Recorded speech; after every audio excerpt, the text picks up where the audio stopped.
జాతీయవాద జర్నలిజానికి అసలైన వేదిక నేషనలిస్ట్ హబ్ ని సబ్స్క్రైబ్ చేసుకోండి. నోటిఫికేషన్స్ కోసం బెల్ ఐకాన్ పై క్లిక్ చేయండి. నమస్తే, వెల్కమ్ టు నేషనలిస్ట్ హబ్. శత్రు దేశం పాకిస్తాన్కు భారత్ చుక్కలు చూపిస్తోంది. సరిహద్దుల నిత్యం ఉగ్రవాదులను ప్రోత్సహించే పాక్కు తగిన బుద్ధి చెప్తుంది. ఇప్పటికే ఆర్థికంగా క్షీణించిన ఆ దేశాన్ని భారత్ మరింత ఇరుకున పెడుతోంది. అందులో భాగంగానే సింధు, దాని ఉపనదుల జలాలను భారత్ సమర్థవంతంగా వాడుకునేందుకు సిద్ధమైంది.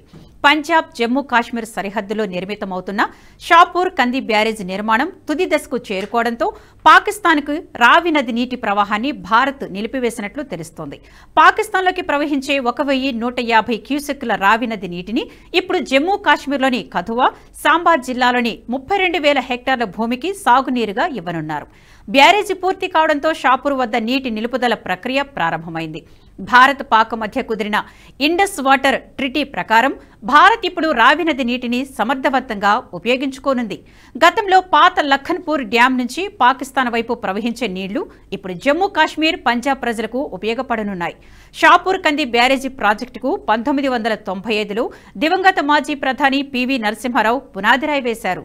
అయితే జమ్మూ కాశ్మీర్, పంజాబ్ ప్రభుత్వాల మధ్య విభేదాల కారణంగా చాలా కాలం ఈ ప్రాజెక్టు అడ్డంకులు ఎదుర్కొంది. పీఎం మోదీ, కేంద్ర మంత్రి జితేంద్ర సింగ్ తోమర్ జోక్యం చేసుకునే వరకు ఈ ప్రాజెక్టు పనులు కదలలేదు. 2018 తర్వాత పనులు పునః ప్రారంభమయ్యాయి. 3,300 కోట్ల విలువైన ఈ ప్రాజెక్టు ద్వారా సాగునీటితో పాటు 206 మెగావాట్ల విద్యుత్ ఉత్పత్తితో పాటు పర్యాటకంగా కూడా అభివృద్ధి చెందే అవకాశం ఉంది. ఇటీవల సింధు నది మరో ఉపనది అయిన చినాబ్ నీటిని కూడా భారత్ సమర్థవంతంగా వినియోగించాలని నిర్ణయించుకుంది. Jammu Kashmir rattle hydro electric ప్రాజెక్టును వేగవంతం చేసేందుకు చినాబ్ నది నీటిని మళ్లించింది. సింధు నది జలాలపై 1960లో అప్పటి భారత ప్రధాని జవహర్లాల్ నెహ్రూ, పాక్ అధ్యక్షుడు అయ్యూబ్ ఖాన్ల మధ్య ప్రపంచ బ్యాంకు మధ్యవర్తిత్వంతో ఒప్పందం కుదిరింది. ఈ ఒప్పందం ప్రకారం భారత్కు తూర్పు నదులు బియాస్, రావి, సట్లెజ్లు, పాకిస్తాన్కు సింధు, చినాబ్, జీలం నదులపై నియంత్రణ ఉంటుంది. పలు సందర్భాల్లో ఈ ఒప్పందం వివాదాస్పదమైంది. ఈ ఒప్పందం వల్ల భారత్ కన్నా పాకిస్తాన్ ఎక్కువ లబ్ధి పొందిందనే వాదన కూడా ఉంది. 2016 ఉరి ఉగ్రదాడి తర్వాత భారత ప్రధాని నరేంద్ర మోదీ రక్తం, నీరు కలిసి ప్రవహించలేవని వ్యాఖ్యానించారు. 2023లో ఈ ఒడంబడికపై మళ్లీ చర్చించాల్సిందిగా భారత్ అధికారికంగా పాకిస్తాన్కు తెలియజేసింది.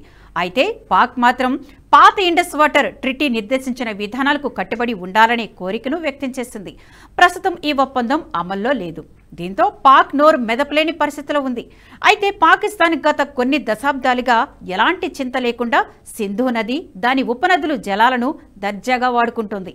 అలాగే గత నెలలో సింధు ఉపనదుల్లో ఒకటైన చినాబ్ నది నీటిని భారత్ విజయవంతంగా మళ్లించింది. జమ్మూ కాశ్మీర్లోని 850 మెగావాట్ల రాటిల్ హైడ్రో ఎలక్ట్రిక్ ప్రాజెక్టును వేగవంతం చేసేందుకు కిష్త్వార్ జిల్లాలోని ద్రాబ్ షల్లా వద్ద సొరంగాల ద్వారా చినాబ్ నది నీటిని మళ్లించినట్లు ప్రభుత్వం గత నెల ప్రకటించింది. నదీ ప్రవాహాన్ని మళ్లించడం ద్వారా ఆనకట్ట నిర్మాణాన్ని వేగవంతం చేయడానికి మార్గం సుగమం అవుతుంది. రాటిల్ ప్రాజెక్టును 51.49% వాటాతో national hydro electric power corporation limited, Jammu Kashmir ప్రభుత్వం ఉమ్మడి ప్రాజెక్టుగా నిర్మిస్తోంది. ఈ ప్రాజెక్టు ద్వారా పాకిస్తాన్కు నీటిని ఆపడమే కాకుండా పరోక్షంగా, ప్రత్యక్షంగా 4,000 మందికి ఉపాధి కల్పిస్తుంది. ఈ ప్రాజెక్టు ద్వారా 40 ఏళ్ల పాటు 5,289 కోట్ల ఉచిత విద్యుత్ను పొందొచ్చు. పాకిస్తాన్ దేశానికి సింధు నది ప్రవాహం అత్యంత ముఖ్యం. ఈ నది మీదే పాకిస్తాన్ దేశం వ్యవసాయం ఆధారపడి ఉంది. సింధు నది ప్రవాహం కొనసాగాలంటే జమ్మూ కాశ్మీర్లోని చినాబ్ నది ప్రవహించాలి. అయితే ఇప్పుడు ఈ చినాబ్ నది మీద కేంద్రం ప్రాజెక్టు నిర్మిస్తోంది. ఈ ప్రాజెక్టుతో 850 మెగావాట్ల జల విద్యుత్ ఉత్పత్తి చేయనుంది. అంతేకాదు, ఈ నది నీటిని జమ్మూ కాశ్మీర్లో వ్యవసాయ రంగానికి మళ్లించనుంది. దీనివల్ల 5,000 కోట్ల రూపాయల ఆదాయం ప్రభుత్వానికి సమకూరుతుందని కేంద్రం అంచనా వేస్తోంది. ఒకవేళ ఈ ప్రాజెక్టు నిర్మాణం పూర్తయితే సింధు నది దాదాపుగా ఎండిపోతుంది లేదా తక్కువ స్థాయిలో ప్రవహిస్తుంది. అప్పుడు పాకిస్తాన్ వ్యవసాయ రంగం చిన్నాభిన్నమవుతుంది. అయితే శత్రు దేశం ఆల్రెడీ దివాళా దశలో ఉంది. ప్రభుత్వ నిర్వహణకే డబ్బు లేదు. ఇక ప్రాజెక్టులకు సొమ్మెక్కడిది? మరోవైపు చైనా, పాకిస్తాన్ ఎకనామిక్ కారిడార్ ఇబ్బందులు ఎదుర్కొంటుంది. బెలుచ్ తీవ్రవాదుల ప్రతిఘటన అధికంగా ఉంది. IMF పాకిస్తాన్ బ్లాక్ లిస్టులో పెట్టే ఆలోచన కూడా తెలిసిందే కదా.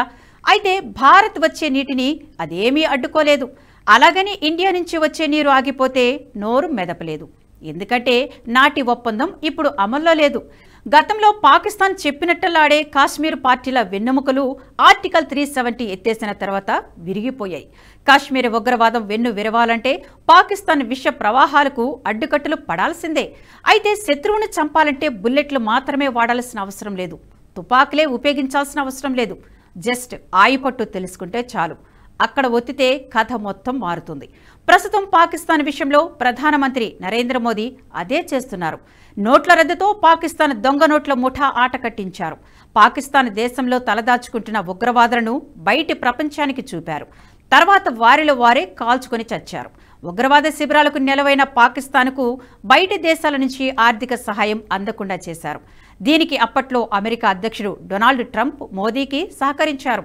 మానవతా సహాయం పేరుతో వివిధ దేశాల నుంచి భారీగా నిధులు పాకిస్తాన్ రావడం, పాకిస్తాన్ ఆ నిధులను ఉగ్రవాదులకు చేరవేయడం వంటివి జరిగేవి. ఇలా బాగా నిధులు వస్తుండటంతో ఉగ్రవాదులు భారత్లో విధ్వంసకర చర్యలకు పాల్పడేవారు. ఈ నేపథ్యంలో ఆ దేశాన్ని మరింత దెబ్బకొట్టే విధంగా ప్రధానమంత్రి నరేంద్ర మోదీ నిర్ణయం తీసుకున్నారు. ఆల్రెడీ దానిని అమలులో పెట్టారు. ఈ వీడియో మీకు నచ్చినట్టయితే లైక్ చేయండి, 10 మందికి షేర్ చేయండి. అలాగే కామెంట్ల రూపంలో మీ అభిప్రాయాలను మాతో పంచుకోండి. Nationalist hub group of channels ను సబ్స్క్రైబ్ చేసుకుని తెలుగునాట జాతీయవాద జర్నలిజాన్ని ప్రోత్సహించండి. ఈ వీడియో కింద ఉన్న బెల్ ఐకాన్ పై క్లిక్ చేయడం మర్చిపోవద్దు.